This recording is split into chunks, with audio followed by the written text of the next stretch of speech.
understanding of the relevance of those properties to any kind of efficacy parameter, any other efficacy parameter. Does serotonin 2A blockade do anything in terms of efficacy? The honest answer is we don't know. People have speculated. They have not found any clear evidence of serotonin 2A blockade being relevant to any efficacy parameter. Serotonin 1A partial agonism, is that relevant? All sorts of theories, all sorts of hypotheses, none proven. So to suggest that somehow there is a particular parameter, psychopathological problem in this particular patient that I'm specifically treating by modifying some pharmacological activity, I think is based on imagination more than anything else, because there is no evidence that any of those properties is linked to any other, any particular psychopathology. The other explanation of combining antipsychotics is somehow I'm going to get the mix of risperidone and olanzapine in this patient just right. Now, in addition to this general kind of thinking about general reason for combining antipsychotics, these are some of the specific reasons advanced. Actually, I'm in the process of switching from antipsychotic A to B. And so I'm in the process of cross-titrating this patient. 2, I was in the process of switching from A to B, but in the middle of the switch, the patient looked really good. And so I stopped because the patient has not looked better. And so I'm going to continue this patient on 2 antipsychotics, the interrupted cross-titration. A single antipsychotic does not work. The question there, of course, is, well, what's the dose of the agent that one utilized? How long was the trial for? And how many antipsychotic agents have you tried in monotherapy before concluding that monotherapy was unsuccessful? Have you tried clozapine? I'm using a second antipsychotic because I want to enhance or speed up the effect of the first. The first one works slowly, so I'm going to add the second so that I get a faster response, and the idea is to take that first one away, second one away later on. I'm trying to reduce the side effects of a particular agent. I'm using olanzapine, I'm using risperidone along with olanzapine because I don't quite like the weight gain that I'm seeing with olanzapine.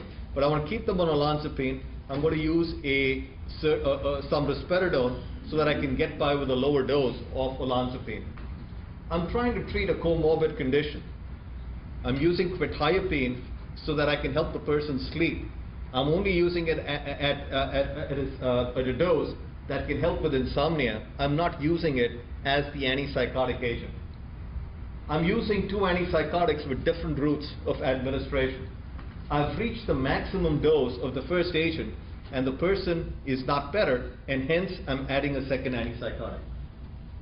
Well, let's take a look at each of these, what the evidence is for each of these explanations, and are there data that suggest that those particular explanations hold water? Ongoing cross-titration. Almost all experts recommend cross-titration. Don't stop and start. Almost all. The data, on the other hand, are more ambiguous. I mean, actually, they're unambiguous in suggesting that a stop and start is no more dangerous in most studies than a cross-titration. Actually, if you look at the data, that's what clinical trial data suggests, that essentially a stop and start is no more risky than a cross-titration. So that's what the data suggests. Now, having said that, still, a majority of experts recommend a cross-titration.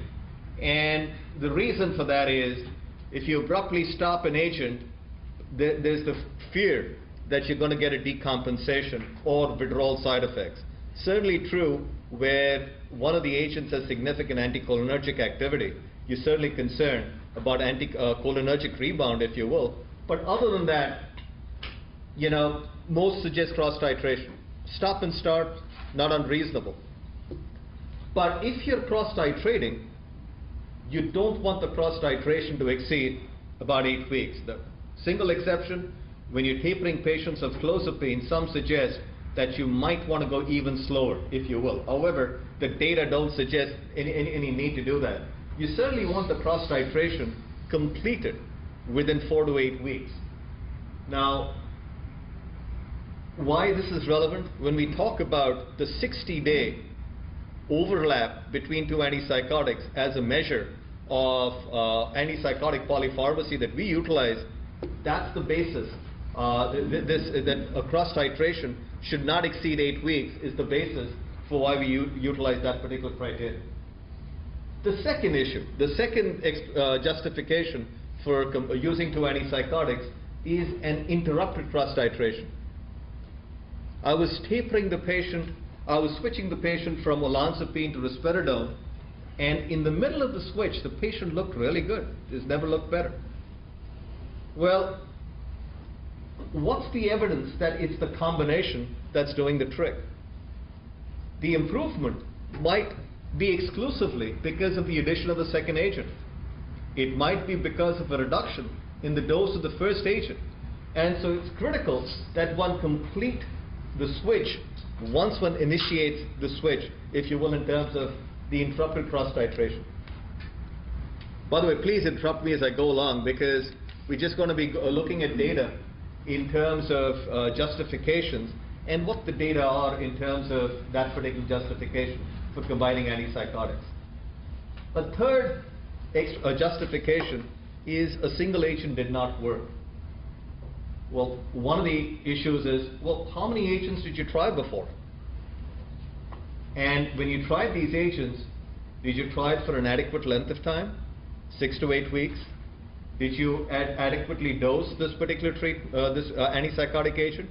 Did you try the maximal effective dose for an adequate length of time? Was clozapine one of the agents that you tried in monotherapy before you got to antipsychotic polypharmacy?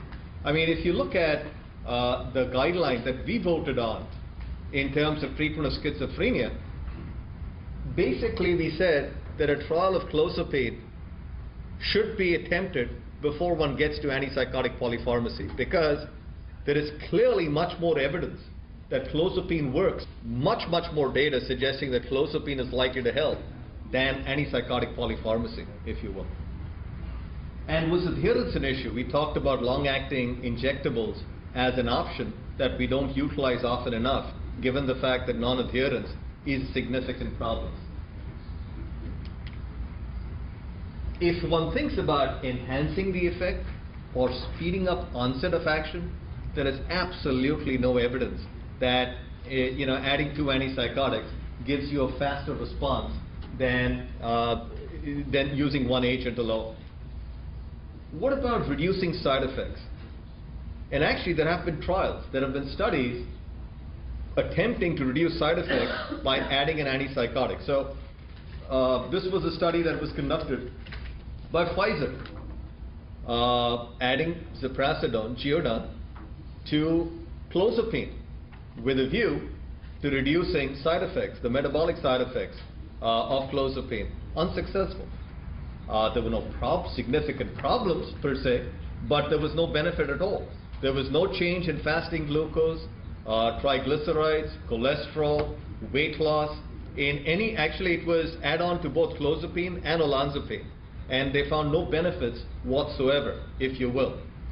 Now, the only exception to this add-on strategy has been a recent trial of adding aripiprazole, which found some benefits in terms of some metabolic benefits in terms of the addition of aripiprazole.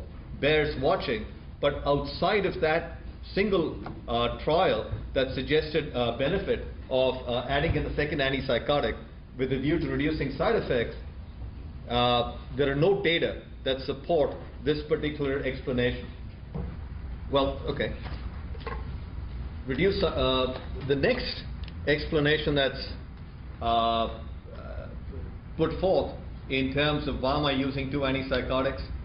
I'm trying to treat a comorbid condition.